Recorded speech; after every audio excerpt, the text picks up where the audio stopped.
मैं श्रीमती ज्योति तिवारी, उच्च माध्यमिक शिक्षक, शासकीय उच्चतर माध्यमिक विद्यालय जीवाजीगंज उज्जैन से कक्षा 11 जीव विज्ञान अध्याय 19 उत्सर्जी उत्पाद एवं उनका निष्कासन। उत्सर्जन क्या है? जीवों के शरीर में मुख्यतः दो प्रकार की क्रियाएं होती हैं, उपचय एवं अपचय। उपचय जिनमें शरीर के लिए आवश्यक उपयोगी पदार्थ का संश्लेषण किया जाता है, उपचय को एनाबॉलिज्म भी कहा जाता है। जबकि दूसरी क्रिया ऐसी है जिनके द्वारा कुछ पदार्थों का विघटन या शरीर के उपयोग के लिए किया जाता है। इन क्रियाओं को अपचय या कैटाबॉलिज्म कहते हैं।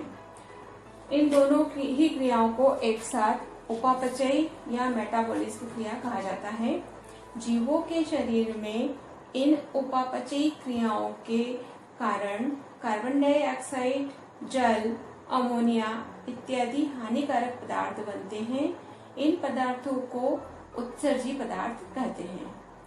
उत्सर्जी पदार्थों को शरीर की कोशिकाओं या ऊतकों से अलग करके शरीर से बाहर निकालने की क्रिया को उत्सर्जन कहते हैं। उत्सर्जन के प्रकार। उत्सर्जित नाइट्रोजनी वर्ज्य पदार्थों के आधार पर जीवों को 3 भागों में वर्गीकृत किया गया है। नंबर 1, अमोनोटैलिज्म। ऐसे जंतु जो प्रोटीन के उपापचय से निर्मित एमिनो अम्ल के ऑक्सीकरण से बने नाइट्रोजनी वर्ज्य पदार्थ को अमोनिया के रूप में उत्सर्जित करते हैं, उन्हें अमीनोटैलिक जंतु तथा इस प्रक्रिया को अमीनोटैलिज्म कहते हैं। जैसे जलीय आर्थ्रोपोड्स में, प्रोटोजोन्स में, एनिड्स में इसी प्रकार का उत्सर्जन पाया जाता है। यूरियोटैलिज्म। नाइट्रोजनी उत्सर्जी पदार्थों को यूरिया के रूप में उत्सर्जित करते हैं, उन्हें यूरियोटैलिक जंतु तथा इस प्रकार का उत्सर्जन यूरियोटैलिज्म कहलाता है। जैसे एस्केरिस, केचुआ, मेंढक, मनुष्य एवं सभी स्तनधारी में इसी प्रकार का उत्सर्जन पाया जाता है। नंबर 3, यूरिकोटैलिज्म। वह उत्सर्जन है जिसमें उपापचयी क्रियाओं के बाद बनी अमोनिया को यूरिक अम्ल के रूप में उत्सर्जित किया जाता है। यह उत्सर्जन शुष्क वातावरण में रहने वाले जंतुओं में होता है। यूरिकोटैलिज्म उत्सर्जन करने वाले जंतुओं को यूरिकोटैलिक जंतु कहते हैं। इनके उदाहरण हैं कीट, पक्षी, सरीसृप। इनमें इसी प्रकार का उत्सर्जन पाया जाता है। मानव उत्सर्जन तंत्र। मनुष्य में विकसित उत्सर्जन तंत्र पाया जाता है जिसके द्वारा यह नाइट्रोजन युक्त उत्सर्जी पदार्थों को शरीर से बाहर करता है। मनुष्य का उत्सर्जन तंत्र निम्न अंगों का बना होता है। 1 जोड़ी वृक्क, 1 जोड़ी मूत्रवाहिनियां, मूत्राशय एवं मूत्रमार्ग। इस प्रकार से हम मानव के उत्सर्जन तंत्र को चित्र के द्वारा भी प्रदर्शित करते हैं। इसमें आपको साइड में जो चित्र दिखाई दे रहा है स्लाइड पर, वो मनुष्य की वृक्क की आंतरिक संरचना का चित्र है। ये भी क्वेश्चन जो है वो परीक्षाओं में पूछा जाता है, इसे कॉपी में नोट करें। वृक्क मानव में मुख्य उत्सर्जी अंगों के रूप में 1 जोड़ी वृक्क पाए जाते हैं जो उदर गुहा के कशेरुक दंड के दोनों पार्श्वों में स्थित होते हैं। दायां वृक्क बाएं वृक्क की अपेक्षा कुछ नीचे स्थित होता है। प्रत्येक वृक्क गहरे लाल रंग का तथा सेम के बीच के आकार का होता है, जिसके अवतल भाग पर स्थित गड्ढे को हाइलस कहते हैं। इसी हाइलस से वृक्क धमनी, वृक्क शिरा एवं लसिका वाहिनी आदि वृक्क में प्रवेश करती है या वृक्क से बाहर निकलती है। मूत्रवाहिनियां। वृक्क के में स्थित पेल्विस ही नली के रूप में निर्मित होकर मूत्रवाहिनी का निर्माण करती है और मूत्राशय में समाप्त होती है। मूत्राशय मनुष्य की उदर गुहा के पिछले भाग में एक छोटी सी थैली नुमा रचना पाई जाती है जिसे मूत्राशय कहते हैं।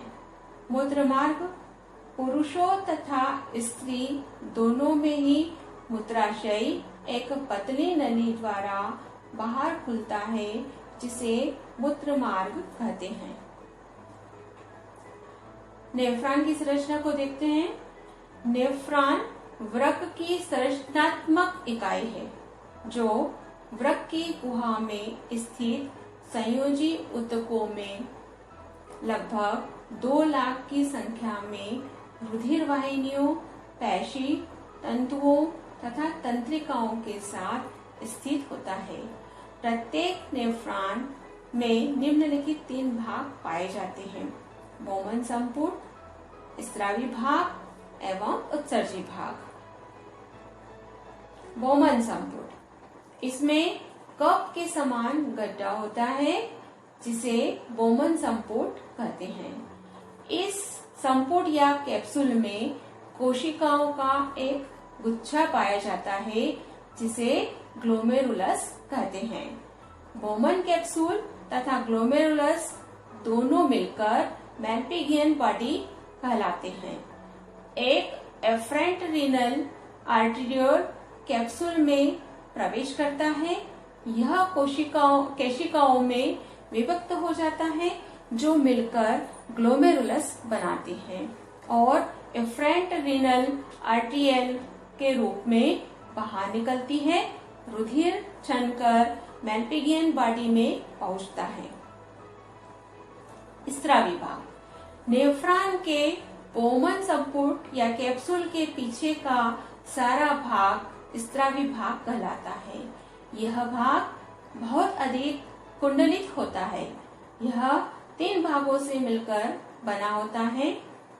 एक बोमन कैप्सूल से लगा हुआ कुंडलित भाग जिसे समीपस्थ कुंडलित नलिका या पीसीटी कहते हैं।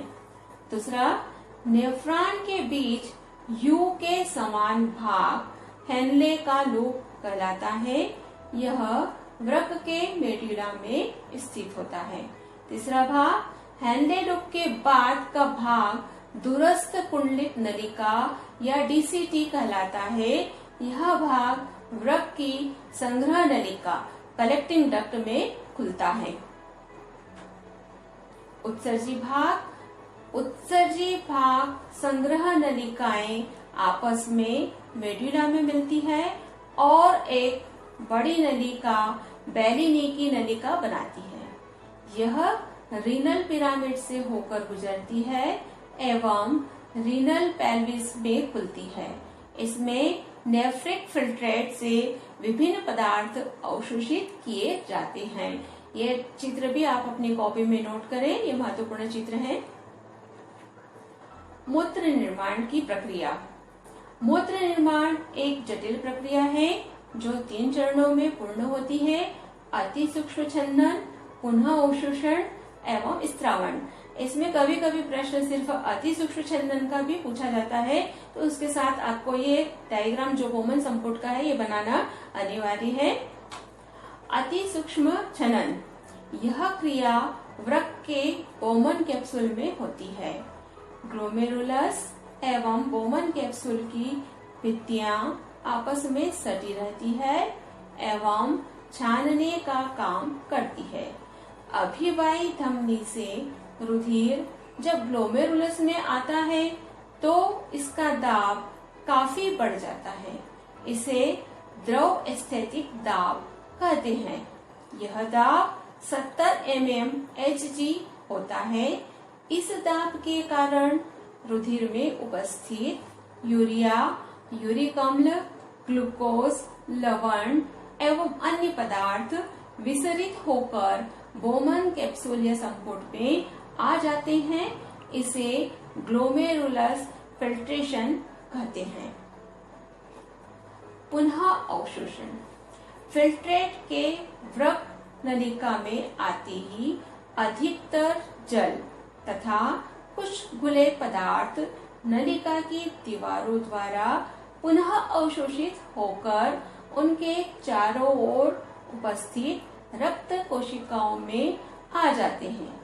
इस प्रकार फिल्ट्रेट के समीपस्थ कुंडलित नलिका से गुजरने के दौरान 85% जल, ग्लूकोज, अनेक एमिनो अम्ल एवं विटामिन आदि अवशोषित हो जाते हैं। नलिकीय स्त्रावण। ग्लोमेरुलस में छनन के बावजूद रुधिर में कुछ उत्सर्जी पदार्थ शेष रह जाते हैं, जिन्हें वृक्क नलिका के दीवार की कोशिकाएं अवशोषित कर लेती है, क्योंकि ग्लोमेरुलस से आने वाली कोशिकाएं वृक्क नलिकाओं के चारों तरफ जाल के रूप में स्थित होती है। वृक्क नलिका द्वारा अवशोषित ये उत्सर्जी पदार्थ वृक्क नलिका की कोशिकाओं से विसरित होकर नलिका के मूत्र में शामिल हो जाते हैं। इस क्रिया को स्त्रावण कहते हैं। वृक्क नलिका के विभिन्न भागों के कार्य। सबसे पहले हम देखेंगे समीपस्थ कुंडलित नलिका, या जिसे हम पीसीटी भी कहते हैं। यह नलिका पुनरावशोषण के लिए सतह क्षेत्रफल को बढ़ाती है। सभी आवश्यक पोषक तत्व 70 से 80% विद्युत अपघट्य और जल का पुनः अवशोषण इसी भाग के द्वारा होता है। हेनले लूप की अवरोही भुजा जल के लिए अपारगम्य होती है, परंतु वैद्युत अपघट्य के लिए धीरे धीरे पारगम्य होती है। यह नीचे की ओर जाते हुए फिल्ट्रेट को सांद्र करती है। आरोही भुजा जल के लिए अपारगम्य होती है, किंतु फिल्ट्रेट को ऊपर जाते समय तनु करती है। दूरस्थ कुंडलित नलिका या डीसीटी। विशिष्ट परिस्थितियों में सोडियम आयन और जल का कुछ पुनरावशोषण इस भाग में होता है। सोडियम एवं पोटेशियम का संतुलन तथा पीएच बनाए रखने के लिए बाइकार्बोनेट का पुनरावशोषण और अमोनिया का चयनात्मक स्रवण ये भाग करता है। संग्रहण नलिका या कलेक्टिंग डक्ट। मूत्र को आवश्यकता अनुसार सांद्र करने के लिए जल का बड़ा हिस्सा इस भाग में अवशोषित किया जाता है।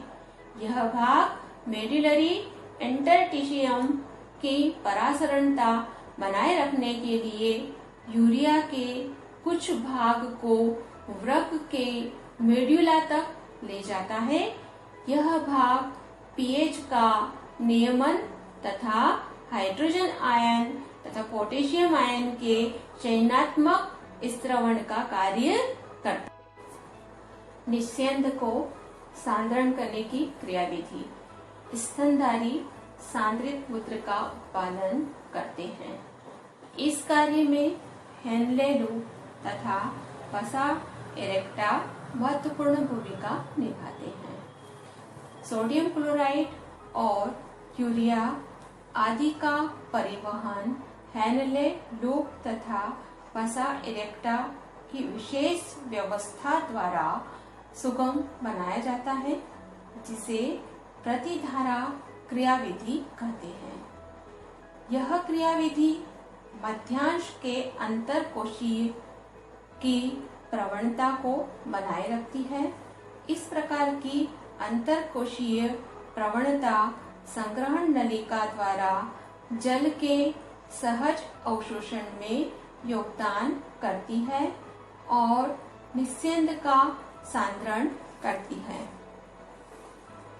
हमारा वृक्क प्रारंभिक निस्यंद की अपेक्षा लगभग 4 गुना अधिक सांद्र मूत्र उत्सर्जित करते हैं। यह निश्चित ही जल की हानि को रोकने की मुख्य क्रियाविधि है। वृक्क क्रिया का नियमन। वृक्क की क्रियाविधि का नियमन या नियंत्रण दो विधियों द्वारा होता है। नंबर 1, तंत्रिकीय नियंत्रण।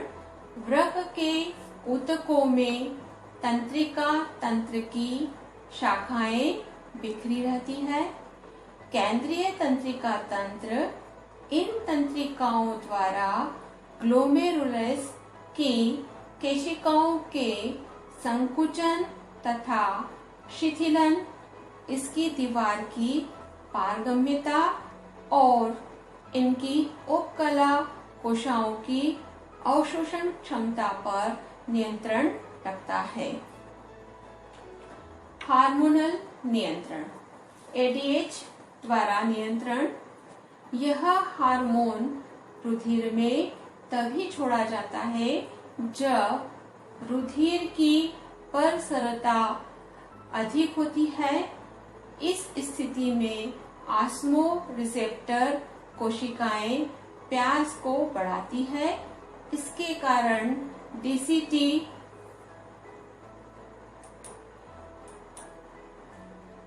एवं संग्राहक वाहिकाओं में जल का पुनः अवशोषण बढ़ जाता है। नंबर 2, जेजीए द्वारा नियंत्रण। Juxta glomerular apparatus renin, angiotensin, aldosterone तंत्र को नियंत्रित करता है। यह रुधिर के आयतन को भी प्रभावित करता है। नंबर 3, एएनएफ द्वारा नियंत्रण। एट्रियल नेट्रियूरेटिक कारक एक पेप्टाइड है। एएनएफ रुधिर जेजीए के द्वारा रुधिर में रेनिन के स्त्राव को रोक देता है, जिससे संग्राहक नलिकाओं द्वारा सोडियम क्लोराइड का पुनः अवशोषण नहीं होता है। मुद्रण। मूत्र उत्सर्जन की क्रिया मुद्रण कहलाती है और इसे संपन्न करने वाली क्रियाविधि मूत्र प्रतिवर्त कहलाती है। एक वयस्क मनुष्य प्रतिदिन औसतन 1 से 1.5 लीटर मूत्र उत्सर्जित करता है। मूत्र एक विशेष गंध वाला जलीय तरल है जो रंग में हल्का पीला तथा थोड़ा अम्लीय होता है। औसतन प्रतिदिन 25 से 30 ग्राम यूरिया का उत्सर्जन होता है। विभिन्न अवस्थाएं मूत्र की विशेषताओं को प्रभावित करती है। उत्सर्जन में अन्य अंगों की भूमिका। वृक्क हमारे शरीर का मुख्य उत्सर्जी अंग है जो उत्सर्जन तंत्र से संबंधित होता है। इसके अलावा हमारे शरीर में कुछ अंग और होते हैं जो उत्सर्जन तंत्र में सीधे नहीं जुड़े होते, फिर भी उत्सर्जन का काम सरलता पूर्वक करते हैं। ये अंग निम्नलिखित हैं। फेफड़ा। वैसे तो फेफड़ा श्वसन तंत्र से संबंधित अंग है, लेकिन यह श्वसन के साथ उत्सर्जन का भी कार्य करते हैं। हमारे फेफड़े प्रतिदिन भारी मात्रा में CO2 और जल वाष्प का प्रतिदिन निष्कासन करते हैं। त्वचा। मनुष्य की त्वचा में तैलीय तथा श्वेत ग्रंथियां पाई जाती हैं। ये ग्रंथियां अपने स्त्राव को क्रमशः सीबम तथा पसीने के साथ कुछ उत्सर्जी पदार्थों को भी शरीर से बाहर करती है। यकृत उत्सर्जन में महत्वपूर्ण भूमिका निभाता है। यह रुधिर के अतिरिक्त एमिनो अम्लों को ऑक्सीडेटिव डीएमिनेशन द्वारा अमोनिया और पायरुविक अम्ल में बदल देता है। पायरुविक अम्ल ऑक्सीकरण द्वारा ऊर्जा देता है, जबकि एमिनो अम्ल को यकृत की कोशिकाएं कम हानिकारक पदार्थ यूरिया में बदल देती है, जिसे वृक्क हृदय से पृथक कर देता है। यकृत के अलावा प्लीहा एवं आंत भी उत्सर्जन में महत्वपूर्ण भूमिका निभाते हैं। वृक्क की विकृतियां। हेमोडायलिसिस। जब कभी वृक्क ठीक से कार्य नहीं कर पाता है, तब शरीर के रुधिर में यूरिया की मात्रा अचानक बढ़ जाती है। इस स्थिति को यूरेमिया कहते हैं। ऐसे रोगियों के रुधिर की यूरिया तथा दूसरे उत्सर्जी पदार्थों को एक उपकरण, जिसे कृत्रिम गुर्दा या वृक्क कहते हैं, के द्वारा हटाया जाता है। इस क्रिया को हेमोडायलिसिस कहते हैं। इसमें रोगी की धमनी को उपकरण से जोड़ दिया जाता है और रुधिर उपकरण में पंप किया जाता है। इस उपकरण में रुधिर सेलोफेन झिल्ली की नलिकाओं में बहता है। बहाव के समय रुधिर के उत्सर्जी पदार्थ परासरण दाब सिद्धांत के द्वारा अलग कर दिए जाते हैं। रक्त पुनः शरीर के अंदर कर दिया जाता है। हेमोडायलिसिस द्वारा यूरेमिया से पीड़ित व्यक्तियों के जीवन को बचाया जाता है। इसके अतिरिक्त गुर्दा प्रत्यारोपण या किडनी ट्रांसप्लांटेशन भी होता है। इसमें कभी कभी मनुष्य के गुर्दे खराब हो जाते हैं। ऐसी स्थिति में रुधिर में यूरिया एवं उत्सर्जी पदार्थों की मात्रा में वृद्धि हो जाती है और जिसके कारण व्यक्ति की मृत्यु भी हो सकती है। ऐसी स्थिति में गुर्दा प्रत्यारोपण के द्वारा ही व्यक्ति का जीवन जो है वो संभव होता है। गुर्दे फेल हो जाने पर उनका इलाज संभव नहीं होता है।